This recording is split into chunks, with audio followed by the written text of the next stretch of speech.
What comes to your mind if you walked into the hospital and the diagnosis that you're given is epilepsy? Is it the fear of the disease? Is it the shame the community has attributed to the disease? Is it the social isolation that you'll experience? The financial burden that comes with managing the signs and symptoms of the disease? Or it is the stigma that you're likely to experience in the society? Welcome to Life with Nance Carol, and today I want to bring you the burden of epilepsy, and I want to introduce the basic knowledge that a layperson should know about epilepsy in case you're encountered with anyone, a friend, a child, a relative, because it's a very big burden.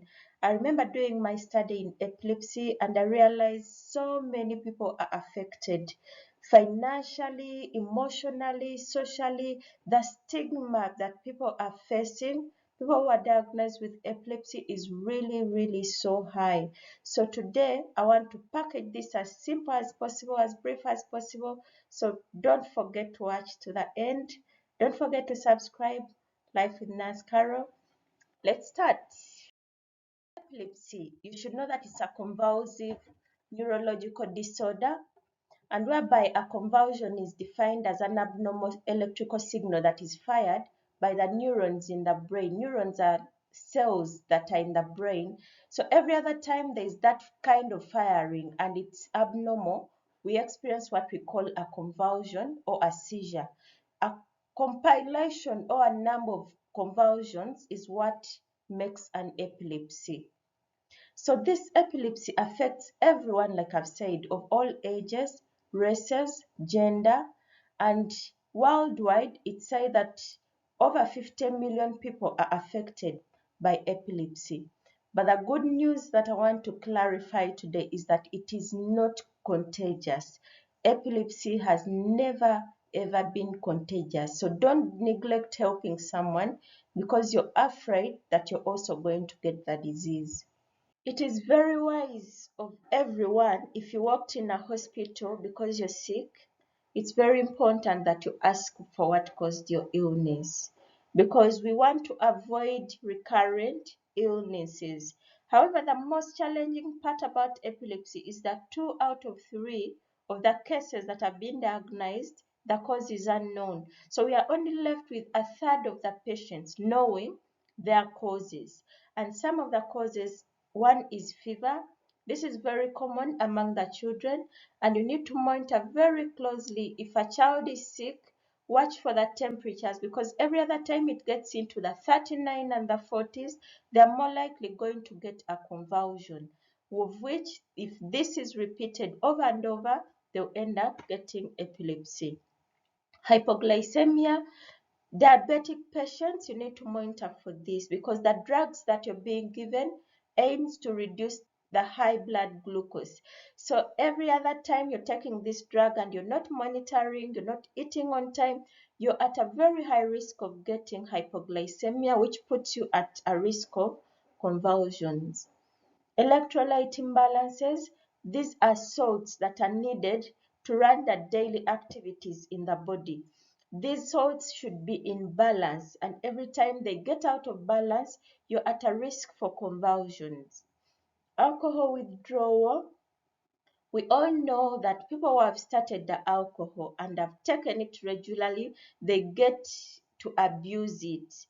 It's what we call addiction. They get addicted to it, but once in a while, when they enter church, the preacher preaches, please stop, and they feel they can do it on their own. All of a sudden, someone stops taking this alcohol, they start shaking, they start experiencing withdrawal symptoms, and for the worst of it, this person can end up getting convulsions. Every time you want to stop your alcohol, you need to seek professional help because the risk of the sudden stopping is as severe as a convulsion. Brain tumors, these can be cancers in the brain, and we say that every time there is a tumor, there is an overgrowing of cells, the excess of which can cause abnormal impulses which can lead to convulsions. Infections.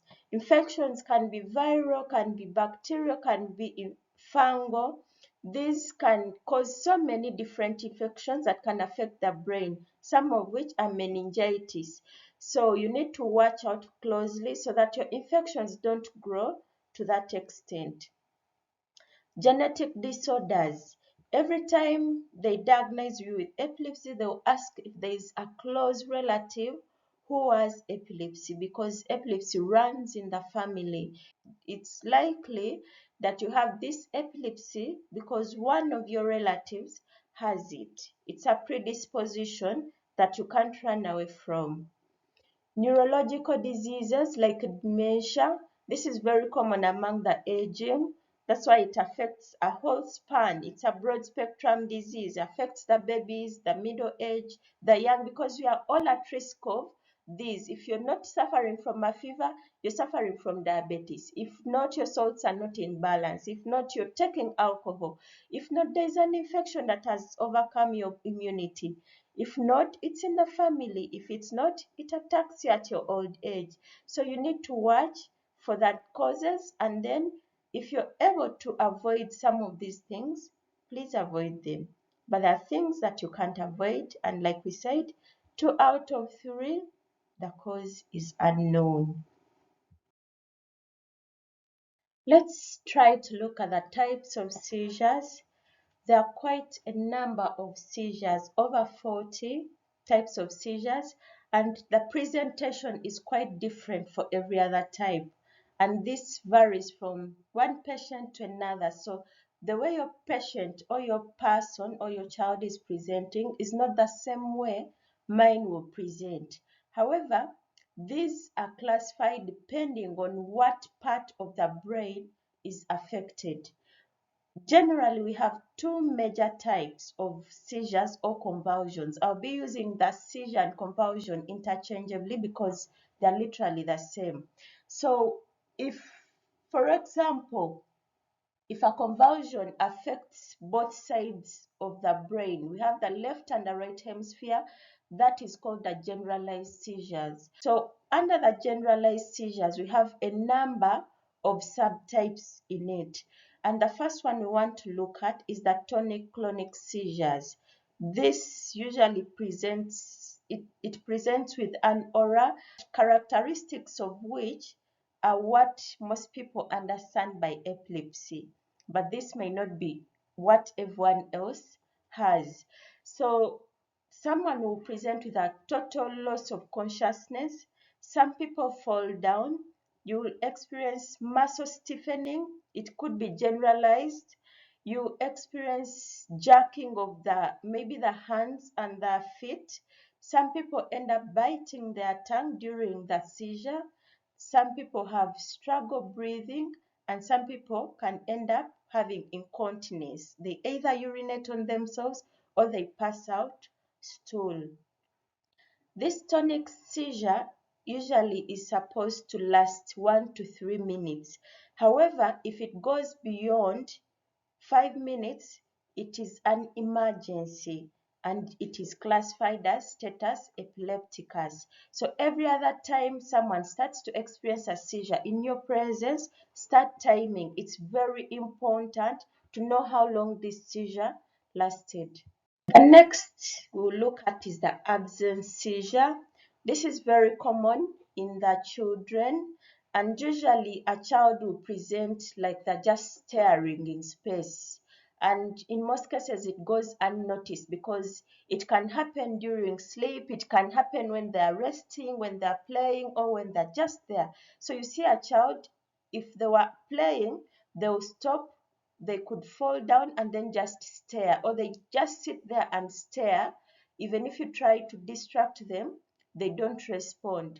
And it usually happens for seconds. That's why it's very easy to go unnoticed. The third that we'll look at is the atonic seizure.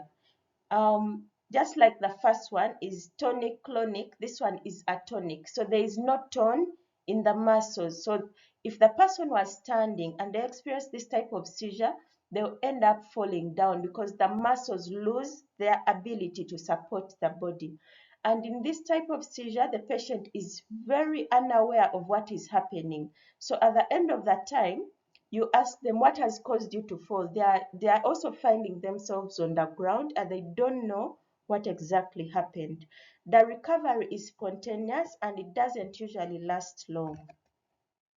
Next, we are going to look at the focal or the partial seizures. Like I said, there are majorly two types. The generalized, which affects both sides of the brain, the left and the right hemisphere, while the focal affects one part of the brain. The symptoms will vary depending on which part of the brain that is affected. And if that part of the brain is in charge of sensation, that sensation will also vary. So you find someone experiencing change in smell, smelling things that no one else around is smelling. They can taste something that is not usually being tested. They can express it in form of confusion. All of a sudden, you've been talking with this person and then they start acting like they are confused for maybe some few seconds, and then all of a sudden they are back and they don't know what has been happening. To some people, you just see them smacking their lips. You see lip movements, continuous ones. Some people, they are repeated hand movements. So you just see someone's hand moving. They're unable to control it. The jerking continues on and on and on until the seizure is over. And when this happens, these people might be aware, but in some cases may not be aware about their surroundings. And when the seizure is happening, they're unable to respond to questions for a few minutes. So you need to understand that. So that has been brief, but in short, we've discussed the major two types of seizures and how they present. If you have the patient there, please don't hesitate to help them. If you see them presenting in these ways, don't hesitate to recommend them to see a physician who can help them.